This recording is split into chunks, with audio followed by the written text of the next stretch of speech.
Good morning, guys. Hanging out on some steps here of an ancient stadium in Plovdiv, just excavated in the first part of the last century.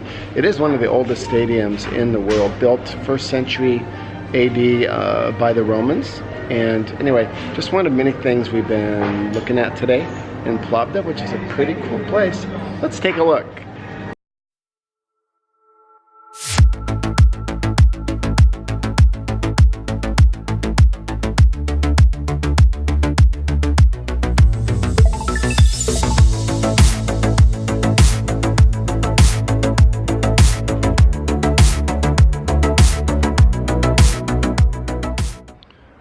From Plovdiv. It's supposed to be really hot today. Anyway, this is the highest point above the city and an ancient fortress. The city was founded first by the Thracians and then later the Romans, but we're talking BC, like hundreds of years BC, and the history here is just unbelievable. But again, this is the highest point above the city. The city was built on 7 hills, and this is an ancient fortress. I was able to make it up here, which was not all that easy. But the city is definitely differentiated, or divided rather, by Old Town and New Town. So this is of course the old area behind me on those 7 hills. And then in front of me is the new city, which is certainly just, you know, buildings and apartments and high rises and so on. Anyway, yeah, this is the highest point of the city. It took a while for an old fella to get up here. But yeah, we're gonna head down now and take a look at ancient amphitheaters, arenas, and that kind of stuff. Alright guys, made it up to the highlight of Plovdiv. This is an ancient theater believed to be built in the year 90, which is the 1st century AD, and the oldest theater ever unearthed in the world. And it was discovered from a landslide just in the 1960s and 70s. But today, it is closed off, number one, which is too bad, but it is used for concerts and opera and so on, still to this day. Very cool stuff. Shame it isn't open though. But we're gonna make our way down to a few other things at the base of the hill.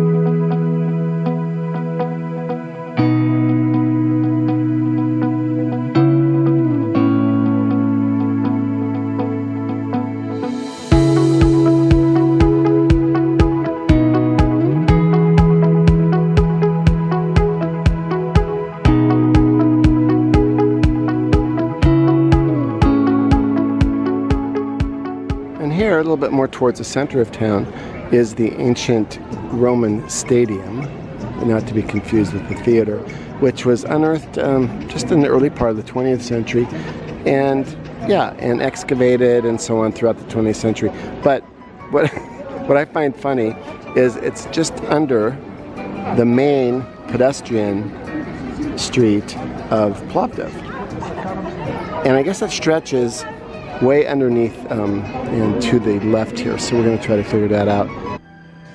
Yeah, some of the original rock and stone from the 1st century AD. Of course, a lot of these stadiums have been reconstructed at some point, but yeah, they were trying to keep the original shells intact. This is City Square, and this is the dividing point between the 3 parts of the city, with Old Town, being down that way, and New Town or Uptown this way.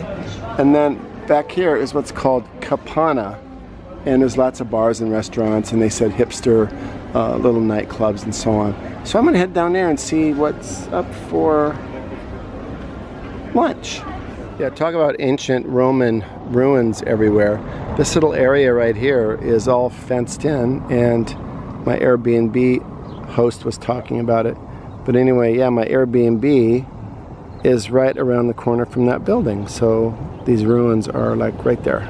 Yes, hello, yeah. So a lasting memory of Bulgaria is certainly going to be how friendly the people are, no doubt. The Airbnb host contacted me before I arrived because he knew I was driving, just to make sure that he had reserved parking for me.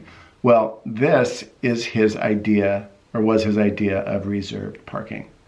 I thought it was very cool. And so he asked me to make sure and move those wooden slats to his back patio area.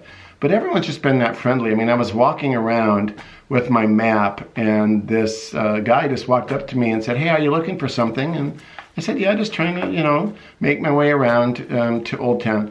And so he said, "Well, you've got to come with me." And so he spent the next few hours just showing me around his town, and was so proud. He was a local native and so on. But this is George right here.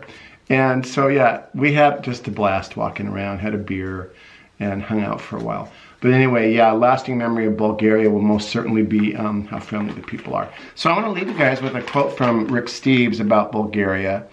And he says this. He says, "Travelers who venture here enjoy thriving cities, remarkable ancient sites, a flavorful cuisine, a ruggedly beautiful landscape, and powerful memories." And then he says, this is the biggie. He says, "If more travelers realized how impressive and how affordable Bulgaria is, it would be jammed. But they don't. So it isn't. You'll feel like you're in on Eastern Europe's best kept secret." And I couldn't agree more. So with that, guys, we will leave you. Tomorrow I'm flying off from Sofia, after I get the car rental back, up to Belgrade, Serbia, which was the capital of the former Yugoslavia. So I'll be spending the next week or so in those former Yugoslav republics like Kosovo, Bosnia-Herzegovina, Serbia, and so on. So we'll be talking a lot about those because they're those former war-torn nations from the 90s. But they've had 20 to 25 years to get cleaned up, and that they have. So anyway, you guys have a great night. We will talk to you tomorrow after I get the damn car back to the airport in Sofia, and then on to Belgrade. All right, see ya. Good night.